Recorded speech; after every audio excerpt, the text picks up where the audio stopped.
तो hello everyone, welcome to COC centre of chemistry में आपका स्वागत है।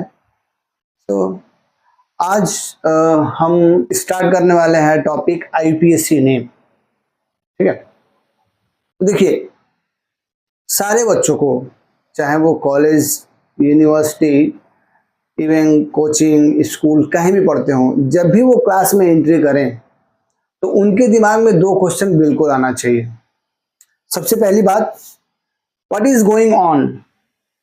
आखिर जब हम क्लास में बैठे हैं तो व्हाइट बोर्ड पे या ब्लैक बोर्ड पे या स्क्रीन पे चल क्या रहा है। ठीक है, and the second thing, why we are studying this topic. आखिर जो भी हमारे सर पढ़ा रहे हैं वो क्यों पढ़ा रहे हैं। हर एक टॉपिक स्टार्ट होने से पहले, ठीक है, या फिर जब आप क्लास में एंट्री करते हैं तो ये दो बातें आपके दिमाग में बिल्कुल आनी चाहिए। क्यों? क्योंकि ऐसे बहुत सारे बच्चे हैं जो पूरा क्लास ओवर हो जाता है, अगर उनसे पूछा जाए कि आखिर आप क्या पढ़ रहे हैं तो उनको कुछ पता ही नहीं है। बीच में थोड़ी थोड़ी चीजें उनको पता है, बट अगर रियली अगर समराइज पूछा जाए कि आखिर हम यहाँ से क्या सीख रहे हैं तो उनको नहीं पता है ना। ओके, तो सबसे पहली बात है कि आपके दिमाग में बिल्कुल आएगा कि व्हाट इज गोइंग ऑन, आखिर क्लास में चल क्या रहा है। तो देखिए बहुत सारे ऑर्गेनिक कंपाउंड है, ठीक है। उन ऑर्गेनिक कंपाउंड की जो पहचान होती है वो with the help of name होती है, with the help of properties होती है, with the help of chemical property, physical property, है ना। तो यहाँ पे हम ऑर्गेनिक कंपाउंड का पहचान कर रहे हैं। क्या कर रहे हैं? पहचान with the help of name. तो हम यहाँ पे क्या पढ़ रहे हैं? ऑर्गेनिक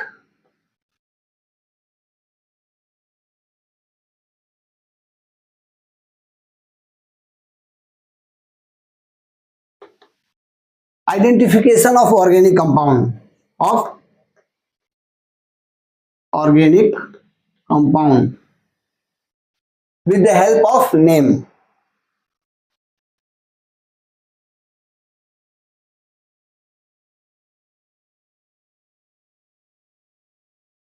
समझा गया? तो ये समझा गया कि चल क्या रहा है। देखिए एक ऑर्गेनिक कंपाउंड है तो उसकी पहचान बहुत तरीके से हो सकती है। उसको देख के, उसको सूंघ के, जनरली मैं बता रहा हूँ, मतलब बहुत वो नहीं, उसको टेस्ट करके, उसका फिजिकल प्रॉपर्टी जान के, उसका केमिकल प्रॉपर्टी जान के। तो यहाँ पे हम ऑर्गेनिक कंपाउंड को पहचानेंगे कैसे? With the help of name. अब वो नेम क्या होगा वो अलग की बात है। तो आखिर क्लास में क्या चल रहा है, तो हम क्लास में किसी भी ऑर्गेनिक कंपाउंड का पहचान करने वाले हैं एक नाम के जरिए। समझा गया? वो नाम क्या होगा वो बात की बात है। तो ये हमारा क्वेश्चन क्लियर हो गया ना कि what is going on. Second है, why we are studying this topic. IPSC name हम पढ़ क्यों रहे हैं। तो देखिए बहुत सारे बच्चे होते हैं, जैसे मान लो कोई अपना ये स्टूडेंट है ना, इसके बहुत सारे नाम है, ए बी सी डी, बहुत सारे नाम है। और हम उसको ए बोल रहे हैं, कोई बच्चा उसको बी बोलेगा, कोई उसको सी बोलेगा, है ना। बट एक इंडिया में आधार कार्ड बन रहा है, उस आधार कार्ड पे एक यूनिक नंबर है जिसको बोलते हैं यूनिक नंबर, आधार कार्ड नंबर, आधार नंबर, है ना। वो आधार नंबर उस बच्चे की पूरे वर्ल्ड में पहचान कराता है। मतलब चाहे बच्चे का कोई भी नाम हो, बट अगर वो आधार नंबर है तो वो आदमी या कोई भी है समझ जाएगा कि यही बच्चा है। इवन आप इंडिया में है या इंडिया से बाहर है तब भी आपको या फिर इंडिया में किसी भी जगह पे हैं आप, और अगर आपकी पहचान करनी हो तो सीधे हम आपका आधार नंबर देखेंगे, आधार नंबर देख के फटाक से बता देंगे कि हाँ भाई ये बच्चा यही है। इतनी बात समझ आ गई। ठीक उसी प्रकार why we are studying this topic, तो कंपाउंड का यूनिक नेम, कंपाउंड का क्या करते हैं, यूनिक नेम जानने के लिए हम आईपीएससी नेम पढ़ते हैं। समझा गया? और आईयूपीएसी नेम क्या कराता है? आईयूपीएसी नेम किसी कंपाउंड के यूनिक नेम को प्रोवाइड कराता है। समझा गया? तो हम क्यों आईयूपीएसी नेम पढ़ते हैं? तो आईयूपीएसी नेम किसी भी ऑर्गेनिक कंपाउंड के यूनिक नेम को बताता है। उसने एक रूल दिया है, एक नियम दिया है, उस नियम के अकॉर्डिंग हम देखेंगे कि इस कंपाउंड का ये नाम होगा। ठीक है, और वो नाम जो है हर जगह, हर एक प्लेस पे, इवन ओवरऑल द वर्ल्ड जो है एक्सेप्टेड है। ठीक है, तो इतनी बातें समझ में आ गई, आपको पता चल गया होगा कि what is going on and why we are studying this topic. अब यहाँ पे मैंने थोड़ा सा ये बनाया है कि कंपाउंड दो टाइप के, बेसिकली मतलब नॉर्मली मैं बता रहा हूँ कि दो टाइप के होंगे, ऑर्गेनिक और इनऑर्गेनिक। एक्चुअली आईपीसी जो है ऑर्गेनिक कंपाउंड का भी नेमिंग बताता है और इनऑर्गेनिक कंपाउंड का भी नेमिंग बताता है, बट यहाँ पे हम क्या टच करने वाले हैं राइट नाउ, अभी हम केवल ऑर्गेनिक कंपाउंड के आईपीसी नेम के बारे में पढ़ेंगे, ठीक है। बाकी इनऑर्गेनिक के बारे में हम बाद में डिस्कशन करेंगे, ओके। तो सबसे पहली बात, आईपीसी नेम स्टार्ट करने से पहले हमने ये जान लिया कि आखिर हम इसको, आखिर ये जो हम क्लास में बता रहे हैं आखिर ये चल क्या रहा है, ठीक है। दूसरी बात, आखिर इसको हम पढ़ क्यों रहे हैं। तो एक शॉर्ट में मैं फिर से बता दूं कि ऑर्गेनिक कंपाउंड के identification with the help of name, वो चीज यहाँ पे हम पढ़ने जा रहे हैं। और क्यों हम आईपीसी नेम भी पढ़ रहे हैं, तो आईपीसी नेम किसी भी ऑर्गेनिक कंपाउंड की यूनिक नेम को प्रोवाइड कराता है, एक यूनिक नेम प्रोवाइड कराता है और उसी यूनिक नेम को हम पढ़ने वाले हैं, ओके। तो अब तो आपको ये पता चल गया होगा कि what is going on and why we are studying this topic, है ना। तो अब हम पढ़ने जा रहे हैं कि आईपीसी नेम होता क्या है, ठीक है। चलिए, ओके। सबसे पहली बात, आईपीसी नेम को पढ़ने से पहले आपको ये चार चीजें पता होनी चाहिए, मतलब चार बातों के बारे में आपको ये नॉलेज होना चाहिए। जैसे साइड चेन क्या होता है, मेन चेन क्या होता है, इन आइन क्या होता है और फंक्शनल ग्रुप वगैरह क्या होता है, ठीक है। चलिए, इससे पहले मैं थोड़ा सा एक आपको थोड़ा सा पॉइंट बता दे रहा हूं। जैसे अगर कोई ऑर्गेनिक कंपाउंड है और उस ऑर्गेनिक कंपाउंड में उसके मेन चेन में अगर एक कार्बन है तो उसको मेथ बोलते हैं, दो कार्बन है तो एथ बोलते हैं, तीन कार्बन है तो प्रोप बोलते हैं, चार है तो ब्यूट, पांच है तो पेंट, छह है तो हेक्स, 7 कार्बन है तो हेप्ट, 8 है तो ऑक्ट, 9 है तो नॉन, 10 है तो deca, 11 undeca, dodeca and so on. ऐसे हम आगे बढ़ते हैं, ठीक है। चलिए, तो आईपीसी नेम स्टार्ट करने से पहले मैं थोड़ा सा एक छोटा सा पॉइंट बताना चाहता हूँ। देखिए, जैसे कोई ऑर्गेनिक कंपाउंड है, जैसे मान लीजिए आपका CH3OH है, C2H5OH है, CH3CH2CH2OH है ना। तो मेरा यहाँ पे दो क्वेश्चन है कि what is the difference between these organic compounds and what is the similarity between these organic compound, ठीक है। हमारा क्वेश्चन क्या है कि इन 1 2 3 ये 3 ऑर्गेनिक कंपाउंड है, तो इनमें क्या सिमिलरिटीज हैं, क्या समानता है एंड इसमें क्या डिफरेंस है, समझा गया। तो देखिए मैं बता रहा हूं, इसमें क्या सिमिलरिटी है, इसमें भी OH है ना। देखिए, इसमें भी OH है, इसमें भी OH है, इसमें भी OH है, तो दिस इज द सिमिलरिटी, है ना। एंड क्या डिफरेंस है, तो ये वाला पार्ट अलग है, ये पार्ट अलग है और ये पार्ट अलग है, समझा गया। तो ये वाला जो एरिया है, ये वाला एरिया, इसमें जो चीजें होती है उसको हम बोलते हैं एल्किल पार्ट। क्या बोलते हैं, एल्किल पार्ट, है ना। और ये जो ग्रीन येलो से मैंने सर्किल किया, इसको हम बोलते हैं फंक्शनल ग्रुप। क्या बोलते हैं, फंक्शनल ग्रुप, है ना। तो कुल मिला के कॉमन रूप से हम कह सकते हैं कि जो हमारा ऑर्गेनिक कंपाउंड है ना, वो दो पार्ट से मिलकर बना हुआ है।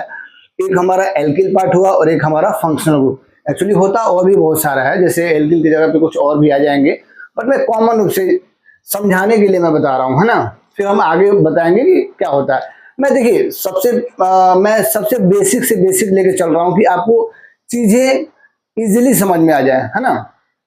तो देखिए, इसमें क्या सिमिलरिटी है कि इसमें भी OH है, इसमें भी OH है और इसमें भी OH है। क्या डिफरेंस है, इसमें CH3 है, इसमें CH3CH2 है एंड इसमें CH3CH2CH2 है ना। तो हम कह सकते हैं कि इन कंपाउंड्स में एल्किल पार्ट अलग अलग है बट फंक्शनल ग्रुप सेम है, समझा गया।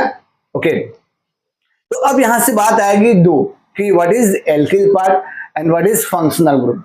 मैं दो चीज, ये साइड चेन, मेन चेन, इन आइन एंड फंक्शनल ग्रुप जानने से पहले हम क्या करेंगे, थोड़ा सा ये जान जाएंगे कि alkyl part and functional group क्या होता है, समझा गया। चलिए, ये है हमारा CH3OH, ठीक है। तो इसमें ये वाला जो पोर्शन है इसको हम बोलेंगे एल्किल पार्ट,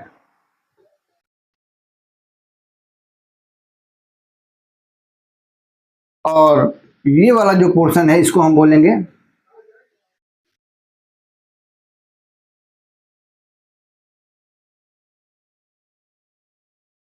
CH3OH में दो पार्ट है, एक तो है हमारा एल्किल पार्ट और दूसरा है हमारा OH फंक्शनल ग्रुप। तो सबसे पहले हम बात करेंगे कि एल्किल पार्ट होता क्या है, ठीक है। यह एल्केन, क्या है, एल्केन।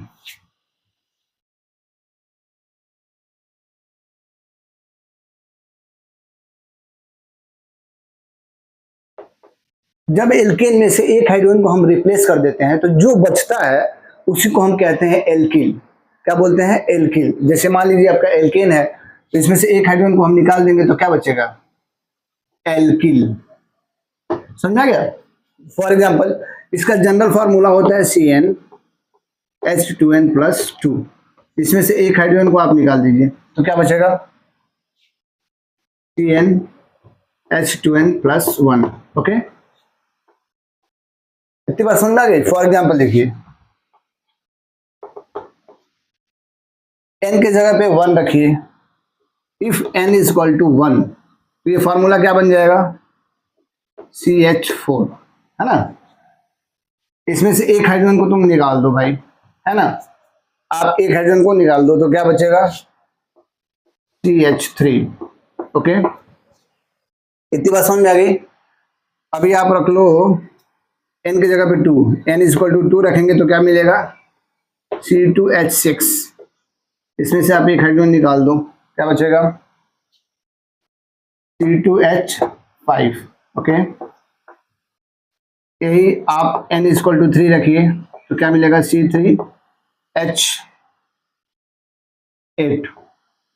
इसमें से आप एक हाइड्रोजन निकाल दो, क्या बचेगा, C3H7। ओके, अब देखिए,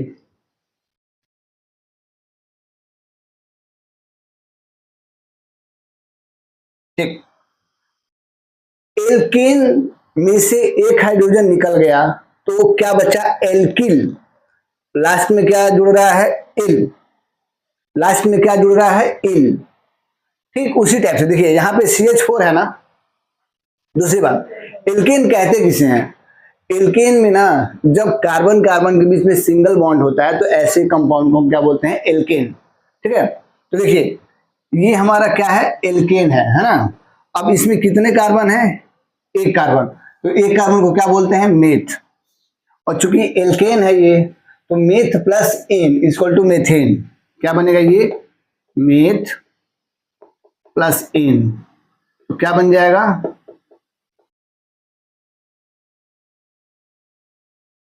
मेथेन। समझा गया। अब देखिए, मेथेन में से एक हाइड्रोजन को निकल गया तो हम लास्ट में इन लगाएंगे ना, तो मेथेन से क्या बनेगा, मेथिल। एथेन से क्या बनेगा, एथिल। प्रोपेन से क्या बनेगा, प्रोपिल, है ना। देखिए, तो ये आपका क्या बनेगा, मेथिल। ओके, ये आपका क्या है, एथेन। तो एथेन से क्या बन जाएगा आपका, एथिल, है ना। ये क्या है आपका, प्रोपेन। तो प्रोपेन से क्या बन जाएगा, प्रोपिल। तो ये सब आपके क्या है, एल्किल पार्ट है। तो एल्किल पार्ट में क्या होता है, अगर एक कार्बन होगा तो मेथिल, दो कार्बन होगा तो एथिल, तीन कार्बन होगा तो प्रोपिल, चार होगा तो butyl, pentyl, hexyl and so on. समझ में आ गया। ओके, तो एल्किल पार्ट समझ में आ गया। एल्किल पार्ट क्या होता है, जब एल्केन में से एक हाइड्रोजन को आप रिप्लेस कर देंगे, हटा देंगे, तो जो बचेगा वही हमारा एल्किल कहलाता है। जैसे मेथेन, एक हाइड्रोजन को निकाल दो, देखो मेथेन एक हाइड्रोजन को निकाल दिए, CH3 बचा, तो मेथेन, मेथेन तो मेथिल, लास्ट में इल लगा दो। उसी टाइप से एथेन तो लास्ट में इल, एथिल। प्रोपेन लास्ट में इल लगा देंगे तो प्रोपिल। तो इतनी बात समझ में आ गई।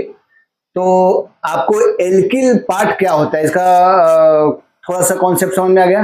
ओके,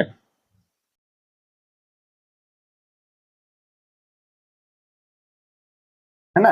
अगर आपसे कोई पूछे कि एल्किल पार्ट क्या होता है, तो when one hydrogen is remove from any alkane then the remaining part is called alkyl part. जो भी बचता है उसको हम क्या कहेंगे, एल्किल पार्ट कहेंगे। जैसे मान लीजिए आपका CH4 क्या है,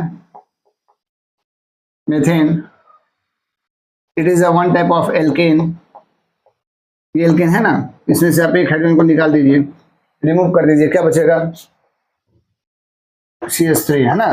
तो CH3 क्या हो जाएगा, एल्किल पार्ट। और मेथेन है तो मेथेन से क्या बनेगा आपका, मेथिल, इसको हम बोलेंगे एल्किल।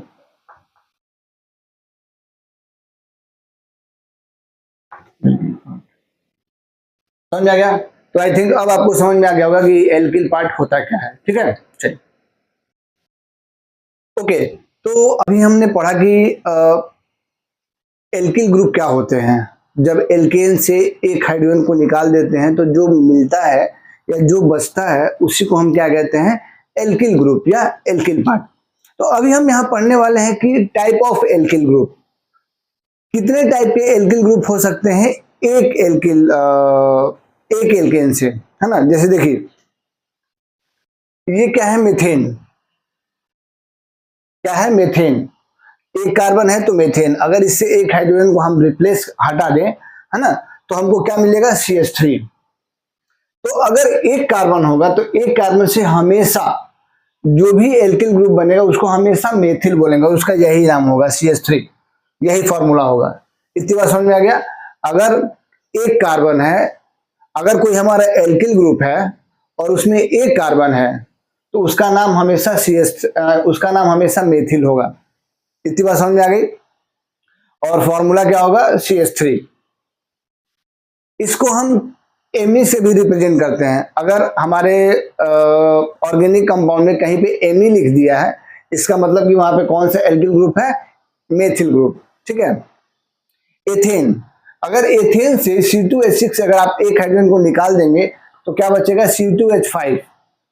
तो क्या C2H5 को हमेशा एथिल ही कहेंगे, बिल्कुल। इसको हम ओपन करेंगे तो CH3CH2। अब आप CH3CH2 को कैसे भी लिखेंगे तो हमेशा CH3CH2 ही लिखा जाएगा, है ना। तो इसीलिए एथेन से हमेशा एक ही एल्किल ग्रुप बनेगा जो बनेगा एथिल या इथाइल भी बोलते हैं इसको। ठीक है, इसको हम ET से रिप्रेजेंट करते हैं।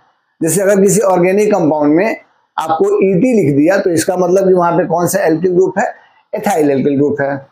ओके, अब है प्रोपिल। देखिए यहां पे थोड़ा सा गेम स्टार्ट होगा। प्रोपेन, C3H8 को क्या बोलते हैं, प्रोपेन। अगर इससे अगर आप एक हाइड्रोजन को निकाल देते हैं तो क्या मिलेगा, C3H7। ठीक है। अब बात आती है कि क्या इसको हमेशा प्रोपिल ही बोलेंगे, क्योंकि हम जानते हैं भाई, हम यही पढ़े हैं कि जब प्रोपेन से एक हाइड्रोजन को हम निकाल देते हैं तो जो मिलता है उसको हम बोलेंगे प्रोपिल। अब एक्चुअली ये प्रोपेन है और प्रोपेन में से जब हम एक हाइड्रोजन को निकाल देंगे तो जो बचेगा उसको प्रोपिल ही तो बोलेंगे। आपके दिमाग में ये क्वेश्चन आएगा। तो उसके लिए देखिए, प्रोपेन से दो टाइप के एल्किल ग्रुप मिल सकते हैं। प्रोपेन से दो टाइप के एल्किल ग्रुप मिल सकते हैं। ठीक है, पहला, अगर इसको आप सिंपल ओपन करेंगे तो CH3CH2CH2 लिखेंगे। देखिए इसमें भी 3 कार्बन और 7 हाइड्रोजन है ना। तो अगर आपका एल्किल ग्रुप ऐसा लिखा हुआ होगा तो इसको हम बोलेंगे N प्रोपिल। क्या बोलेंगे, N प्रोपिल। N मतलब होता है नॉर्मल, है ना। IPSC में जनरली इसको बहुत ज्यादा मेंशन नहीं करते हैं, बट मैं लिख दिया हूं, इसको हम क्या बोलेंगे, N प्रोपिल। वही अगर C3H7 को ऐसे लिखेगा, एक कार्बन पे 2 मेथिल ग्रुप जुड़ेगा, CH3 single bond CH single bond CH3, तो इसको हम बोलते हैं आइसोप्रोपिल ग्रुप। क्या बोलते हैं, आइसोप्रोपिल ग्रुप।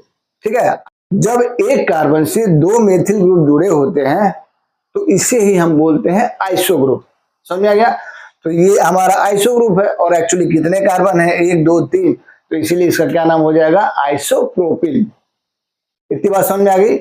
देखिए यहां से हम ये बोल सकते हैं कि जो प्रोपेन है वो दो टाइप के एल्किल ग्रुप दे सकता है। पहला तो एन प्रोपिल ग्रुप और दूसरा आइसोप्रोपिल ग्रुप। इतनी बात समझ में आ गई। हमारा जो मीथेन है वो कितने टाइप के एल्किल ग्रुप देगा? एक टाइप का। कौन सा? मेथिल। एथेन कितने टाइप का एल्किल ग्रुप देगा? एक टाइप का। कौन सा? एथिल। प्रोपेन कितने टाइप का एल्किल ग्रुप दे सकता है? दो टाइप का। कौन कौन सा? एक तो आपका एन प्रोपिल और दूसरा आपका आइसोप्रोपिल। इतनी बात समझ में आ गई। मेथिल को हम कैसे रिप्रेजेंट करते हैं? एमई से। एथिल को कैसे रिप्रेजेंट करते हैं? ईटी से। प्रोपिल को कैसे रिप्रेजेंट करते हैं? पीआर से। अब बात आती है ब्यूटेन की। ब्यूटेन में से एक हाइड्रोजन को आप निकाल देंगे तो क्या मिलेगा? C4H9। तो ब्यूटेन से क्या मिला? ब्यूटिल। क्या आप बोलेंगे कि हमेशा हमको ब्यूटेन से ब्यूटिल ही मिलेगा? नहीं, ब्यूटेन से हमको 4 टाइप के एल्किल ग्रुप मिल सकते हैं। समझ में आ गया? कैसे? देखिए, ये हमारा ब्यूटेन है, इससे एक हाइड्रोजन आप निकाल दिए तो क्या बचा? C4H9। ठीक है, देखिए अगर C4H9 को सिंपली हम ऐसे लिखेंगे CH3 single bond CH2 single bond CH2 single bond CH2, तो इस एल्किल ग्रुप को हम बोलेंगे एन ब्यूटिल। क्या बोलेंगे? N butyl. अगर इसी C4H9 को हम ऐसे लिखेंगे CH3 single bond CH single bond CH3 single bond CH2, तो इसको देखिए क्या बोलेंगे? ये कौन सा ग्रुप है?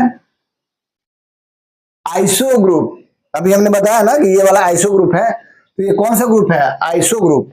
और आइसो और कितने कार्बन है? 1 2 3 4, तो इसका नाम हो जाएगा आइसोब्यूटिल। क्या हो जाएगा? आइसोब्यूटिल। अब देख लीजिए, इसी C4H9 को हम ऐसे भी लिख सकते हैं CH3 CH2 CH CH3। अब यहां पे देखिए, अब ये आइसो ग्रुप नहीं है ना, यहाँ पे CH3 है, बट यहाँ पे CH3 डायरेक्टली इससे नहीं लगा है ना, तो यहाँ पे आइसो ग्रुप नहीं होगा। तो इसको हम बोलेंगे सेकेंडरी ब्यूटिल। क्या बोलेंगे? Secondary butyl. सेकेंडरी क्यों बोलेंगे? क्योंकि एक कार्बन से 2 कार्बन डायरेक्टली अटैच है, इससे ये कार्बन अटैच है तो उससे मतलब नहीं है। इस कार्बन से डायरेक्टली कितने अटैच है? एक ये और एक ये। इतनी बात समझ में आ गई। चलिए, और इसको हम एक और टाइप से लिख सकते हैं, एक कार्बन पे 3 CH3 ग्रुप जोड़ दो, है ना। तो देखिए इसमें भी आपका 1 2 3 4 कार्बन और 3 3 6 9 हाइड्रोजन। इसका मतलब कि ये भी आपका C4H9 ही है, बट इसको हम क्या कहेंगे? इसको हम बोलेंगे टर्शियरी ब्यूटिल। क्या बोलेंगे? Tertiary butyl. अब सेकेंडरी को हम 2 डिग्री से भी रिप्रेजेंट करते हैं, टर्शियरी को हम 3 डिग्री से भी रिप्रेजेंट करते हैं, तो हम इसको ये भी लिख सकते हैं 2 degree butyl group and 3 degree butyl group. इतनी बात समझ में आ गई। इस ब्यूटिल को हम कैसे रिप्रेजेंट करते हैं? Bu से। इतनी बात समझ में आ गई। चलिए मैं एक बार इसको फिर से समराइज कर दे रहा हूं, ठीक है। देखिए, अगर हमारा मेथेन है, ध्यान से सुनिएगा, ठीक है, इसमें मैं 1 शॉट में दे रहा हूं, एक ही स्टेटमेंट में मैं सारी चीजों को एक्सप्लेन कर दूंगा इसमें, ठीक है। देखिए, अगर हमारा मेथेन है, मीन्स एक कार्बन है, तो इससे हमेशा CH3 मीन्स मेथिल ही मिलेगा एल्किल ग्रुप के फॉर्म में। इतनी बात समझ में आ गई। मेथेन से हमेशा हमारा मेथिल ही मिलेगा एल्किल ग्रुप के रूप में। दूसरी बात, एथेन से हमारा हमेशा एथिल ही मिलेगा एल्किल ग्रुप के रूप में। प्रोपेन से हमको 2 टाइप के एल्किल ग्रुप मिलेंगे, पहला तो एन प्रोपिल एंड दूसरा आइसोप्रोपिल। ब्यूटेन से हमको 4 टाइप के एल्किल ग्रुप मिलेंगे, पहला एन ब्यूटिल ग्रुप, दूसरा आइसोब्यूटिल ग्रुप, तीसरा हो जाएगा secondary butyl group and last हो जाएगा आपका टर्शियरी ब्यूटिल ग्रुप। तो इस तरीके से आपको एल्किल ग्रुप का कॉन्सेप्ट आई थिंक क्लियर हो गया होगा। अगर आपको एग्जाम में फॉर्मूले में इनमें से कुछ भी लिख के देगा तो आप तुरंत ही ये सारा इमेजिनेशन कीजिएगा अपने दिमाग में कि हाँ ये अगर टर्शियरी ब्यूटिल लिया है इसका मतलब कौन सा एल्किल ग्रुप है, अगर ये बना के दिया है तो इसका मतलब कौन सा एल्किल ग्रुप है। हमेशा हम वही नहीं याद करके चलेंगे कि जब एल्केन से एक हाइड्रोजन को निकालेंगे तो एल्किल ग्रुप मिलेगा, मीन्स मेथेन से हमेशा मेथिल मिलेगा, एथेन से हमेशा एथिल मिलेगा, प्रोपेन से हमेशा प्रोपिल मिलेगा, ये नहीं याद करेंगे हम। अब ये उनके लिए है जो बिगनर है, जो स्टार्टिंग में पढ़ रहे हैं कि what is alkyl group, but आप ऑलरेडी एल्किल ग्रुप पढ़ चुके हैं तो आप थोड़ा सा अब इसको डिटेल में पढ़िए। इतनी बात समझ में आ गई। चलिए, तो I think type of alkyl group का कॉन्सेप्ट आप लोगों को क्लियर हो गया होगा, है ना। आई थिंक वीडियो बहुत ज्यादा लंबा हो जाएगा तो इसलिए ओके, तो मिलते हैं फिर नेक्स्ट वीडियो में। Be with IITian, be an IITian। Thank you.